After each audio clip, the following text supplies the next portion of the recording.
ఆంధ్రప్రదేశ్ రాష్ట్ర ప్రభుత్వం ఆదేశాల మేరకు కోవూరు నియోజకవర్గంలో ఇందుకూరుపేట మండలం పల్లెపాడు గ్రామంలో గ్రామసభ నిర్వహించారు. సభలో ఎంఆర్ఓ కృష్ణప్రసాద్ మాట్లాడుతూ ఆంధ్రప్రదేశ్ రీసర్వేలో వచ్చిన భూ సమస్యలపై అర్జీలు పరిష్కరణ 16 డివిజన్లు 14వ డివిజన్లు పూర్తి చేశారు. 248 అర్జీల పరిష్కరణకు ఇవ్వడం జరిగింది. జేసీ ఆదేశాల మేరకు ఈరోజు లాస్ట్ గ్రామసభ పల్లెపాడులో నిర్వహించారు. 100 అర్జీలు ఇవ్వడం జరిగింది. సాయంత్రం దాకా నిర్వహించే కార్యక్రమంలో అర్జీలు తీసుకుంటామని ఎంఆర్ఓ కృష్ణప్రసాద్ మాట్లాడారు. గ్రామ సభ అర్జీలు మిస్ అయ్యుంటే ఆఫీస్కి తీసుకొచ్చి ఇవ్వచ్చని చెప్పారు. ఈ కార్యక్రమంలో మండల సర్వేయర్ హరినాథ్ వీఆర్ఓలు పరిష్కరిస్తామన్నారు. టీడీపీ నాయకులు కార్యకర్తలు పాల్గొన్నారు.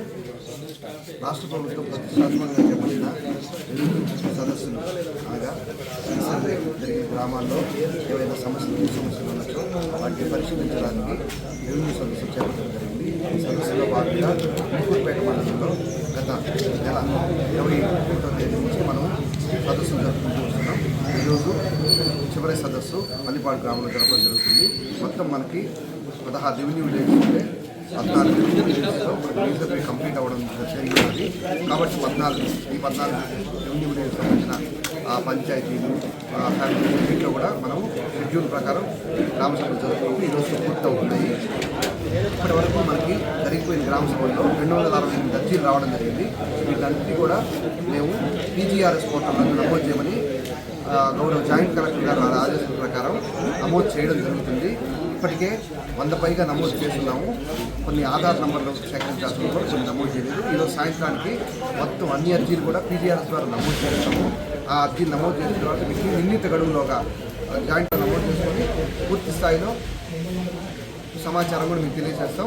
అదేవిధంగా అన్ని అర్జీలు కూడా నిర్ణీత గడువులోగా పరిష్కరించడానికి పటిష్టమైన చర్యలు తీసుకుంటాం. దీనికి సంబంధించి వీఆర్ఓలను బిఎస్ఓ టీమ్గా ఏర్పరిచి వాళ్ళకి ప్రొసీడింగ్స్ కూడా ఇవ్వడం జరుగుతుంది.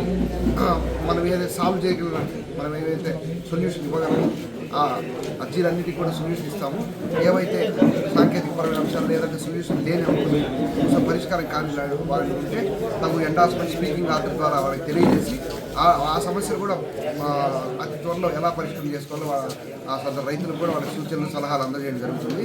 ఏవైనా కోర్టు సమస్యలు, కోర్టు వివాదాల్లో ఉన్నవైతే వాటిని గౌరవ కోర్టుల తీర్పును అనుసరించి మనం చేయవలసి ఉంటుంది. కాబట్టి వాటిని మాత్రం గౌరవ కోర్టు తీర్పును అనుసరించి వాటిని రిజాల్వ్ చేయడం జరుగుతుంది.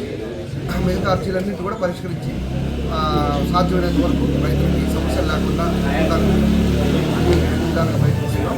ఇంకోటి ఏంటంటే ఈ అర్జీ ఇప్పుడు ఇవ్వడమేది కాదు, తదుపరి కూడా ఎవరైనా ఉన్నా కూడా మా కార్యాలయం కానీ ఈఆర్ఓ గారికి కానీ మండల సర్వేయర్ కానీ మా విలేజ్ సర్వేయర్ కానీ ఈ సమస్యలు వాళ్ళు మీరు రాలేకపోతే ఈ అర్జీలు ఇవ్వండి.